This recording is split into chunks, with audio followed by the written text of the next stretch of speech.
अस्सलाम वालेकुम दोस्तों, आप देख सकते हैं वादी कालाम माल रोड पर मौजूद हूँ।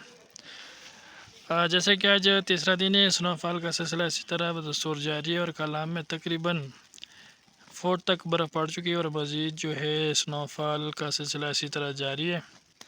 आप हज़रात हमारी वीडियो स्क्रीन के ज़रिए कालाम के खूबसूरत नज़ारे देख सकते हैं।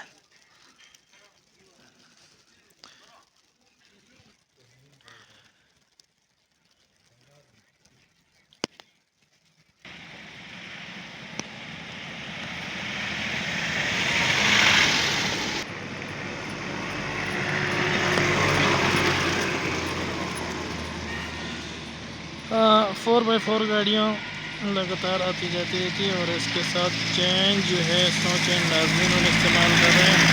आप देख सकते हैं, जो भी भाई कलाम आना चाहता है अपनी गाड़ी के साथ स्नो चेन लाजमी लाएं और स्नो चेंज के बगैर कलाम आ नहीं सकते क्योंकि गाड़ी स्लिप कर जाएगी।